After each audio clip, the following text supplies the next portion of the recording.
Welcome to Donmar TV News Channel. Napapabalitang pagtakbo di umano ni Manny Pacquiao. Dapat pag kay Manny Pacquiao ang datingan parang boxing. Manny Pacquiao! Ganyan. Ako naman, Senator Manny. Ano kung nasa isip ninyo? Ay, nako, panoorin natin to. Sabay-sabay nating tingnan at mag-react tayo, ha? Si Senador Manny Pacquiao na ang National President ng partido ni Pangulong Duterte na PDP Laban. Formal lang tinanggap ni Pacquiao ang posisyon kagabi, kasabay ng pangakong gagamitin ang impluwensya ng kanilang partido. Ayan, no. So, bago tayo magsimulang tuluyan, yan na nga ho yung sinasabi na kung bakit umaalingasaw ang Manny Pacquiao presidente sa 2022 sa pagtakbong presidente. Kasi alam naman ho natin na yung partido ni Pangulong Duterte na PDP na siyang siyempre ruling party ngayon o majority, sabihin na natin, yan ho yung nasa gobyerno, siyempre meron silang ilalagay nila yung presidente nila sa PDP, yung kanilang pambato sa susunod na eleksyon. Ito lang ho masasabi ko dyan. Round 1. Partido para labanan ang katiwalian sa bansa. Pinalitan ni Pacquiao si Senador Coco Pimentel na itinalaga naman bilang... Ay! Si Coco Pimentel yung may sakit? May COVID ba yun? Tama ba? O yung naghihinalang may COVID tas nagpunta dun sa ospital? Tama, siya ba yun? Anong nangyari dun sa kaso nun? Wala, moro-moro na naman. Diba talaga, oo. Ang Executive Vice Chairman ng PDP Laban. Maasa raw si Pimentel na magbibigay si Pacquiao ng dagdag na enerhiya at disiplina sa kanilang mga... Dagdag na energy? Wala ba kay energy? Kailangan yung pa ng boksingero? Sorry eto Okay, una sa lahat. Okay, disclaimer ako at sa totoo nga lang alam niyo ba na kung saan umaatin si Senator Manny, doon din ako umaatin na church. Okay? Wala akong problema. Believe naman ako sa kanya bilang isang tao. Bilang isang mananampalataya. Wala akong problema dyan. Okay ako doon. Okay? Kaya lang ibang usapan yung pagiging presidente. Sa tingin ko lang ito aking sariling pananaw lang Pwede siguro, maybe in the future, okay? But definitely not 2022. Hindi sa tingin ko na napapanahon pa, medyo masasabi natin hilaw pa si Senator Manny. Sa akin lang naman ito pananaw ko. Kayo, pwede rin nyo ikomento yung inyong pananaw kung okay kayo kay Manny. Okay naman yung kanyang ginawang sipag mula nung kanyang, di ba, napanood ko rin yung kanyang movie. Mula sa walang-wala talaga hanggang sa ngayon, isang senador. Napakagandang kwento nun. Pang malupit na pelikulang kwento yan. Wala akong matatanggi dyan, hindi ako papalag dyan. You're the man. Kaya lang ang akin lang, ito lang sa akin dapat ang isang pangulo kahit papaano naging mayor na, naging local leader na. Ibig sabihin nito yung humawak na siya ng ng isang city or pwede ring governor na isang lungsod na talagang alam mo yon, masasabi mong nandun sa ground. Iba kasi yung mambabatas ka na lagi ka lang senador, lagi ka lang congressman, kesa yung naandun ka mismo na nag-handle ka ng local problems ng mga constituents mo. Iba yung mayor ang ang approach sa pagiging pangulo. Nakita naman natin ito kay Pangulong Duterte na talagang hands-on siya sa pagtulong sa ating mga kababayan. Kasi nga mayor siya. Alam niya yung paano patakbuhin.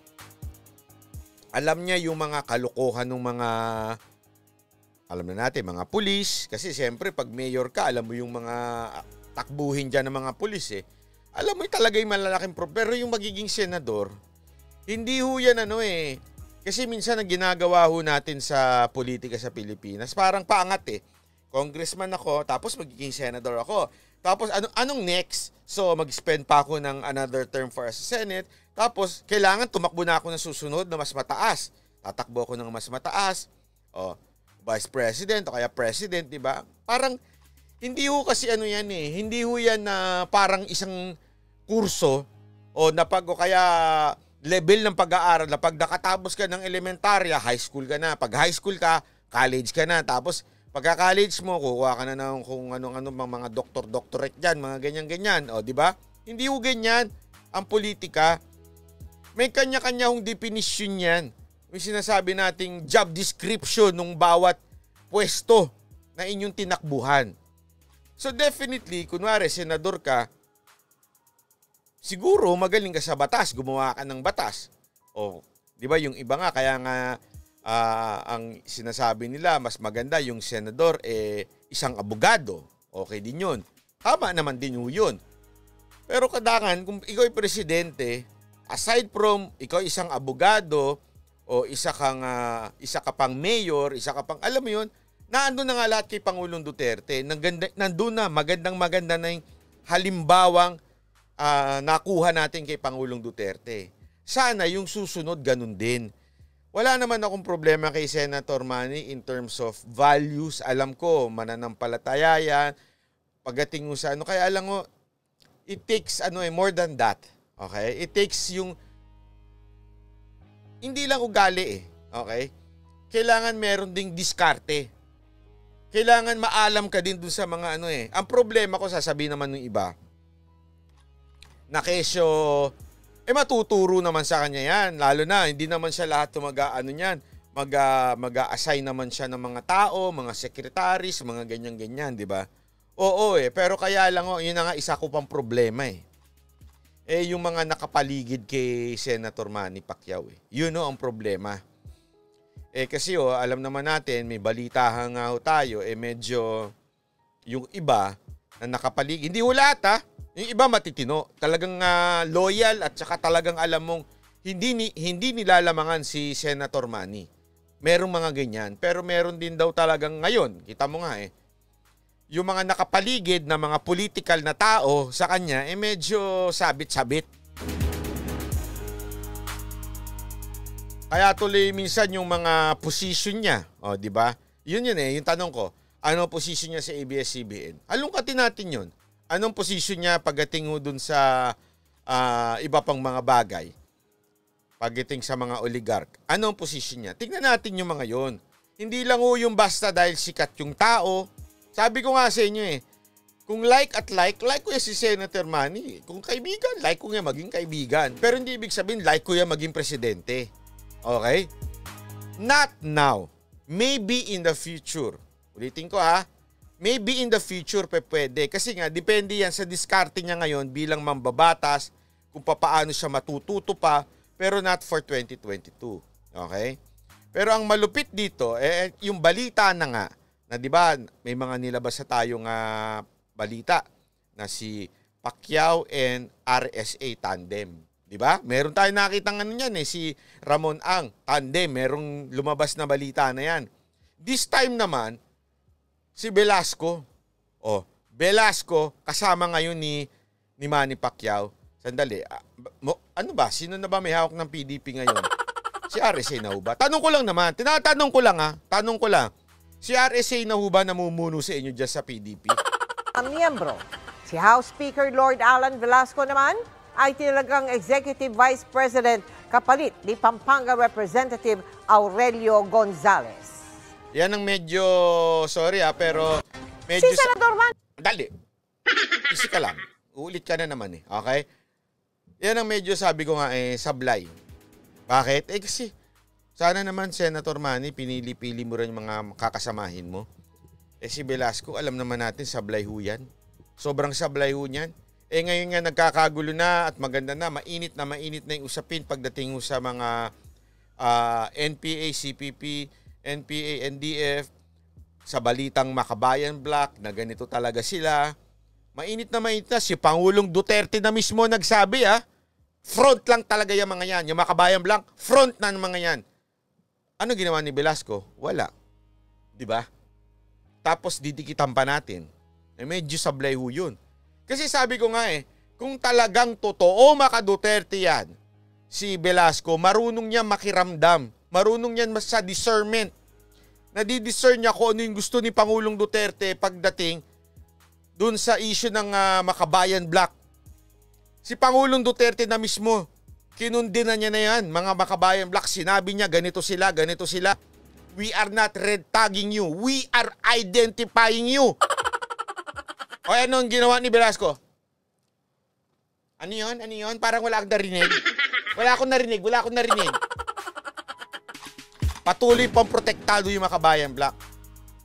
Senator Manny, kung yung kasama nyo ganyan, baka naman pwede ho namin marinig ang inyong statement pagdating ho sa Makabayan Block. Parang wala ho kayong statement Parang wala ho kayong statement sa CPP, NPA, NDF Maganda ho, magbigay na ho kayo ng mga statement, mga issue, mga sides nyo patungkol sa mga ganyang issue. Para malaman namin kung ano magiging policy mo pag ikaw naging sakaling Pangulo para kung ikakampanya ka ng tao, alam nila, ito si Senator Manny against to sa mga NPA, CPP, NPA, NDF. Against to sa peace talks. Kasi kita mo, di ba? Tinanong nga sila yung mga general natin at saka mga dating general. Ano ba yung peace talks? Ano ba yan? Importante ba yan? Mahalaga ba yan? Makakatulong ba yan? Ang sagot nila, hindi. Etong peace talks, tuwing nagpi-peace talks, lagi na lang nagiging malaya ang mga NPA. So, the same thing sa'yo. Ano ho ba yung polisiya pagdating mo dyan sa CPP, NPA, NDF na yan? Kung, kung ikukundinahin mo sila, lantaran, harap-harapan, baka ikampanya pa talaga kita. Talagang, money. Pero, pag hindi ka nagsalita at silent ka lang dyan, sorry kapatid, maging kapatid ka man, wala ho. Sorry, hindi pangit ho yun. Ganun sa akin. Ekis ka sa akin, ekis. Senator Manny, naasahan namin yan, Please, give your side dito sa CPP, NPA, NDF. Believe ako sa'yo. Okay? Pero, please pray. Okay? Pray. If you need to run on 2022. Really listen to God. Kung ano ang sasabihin sa'yo, siguradong sinabi rin niya sa buong iglesia niya. Okay? Hindi lang ikaw ang nakarinig. So, kasi alam mo, ito lang, Senator Manny, tinanong ka, di ba, na parang kung ikaw tatakbo, sagot mo,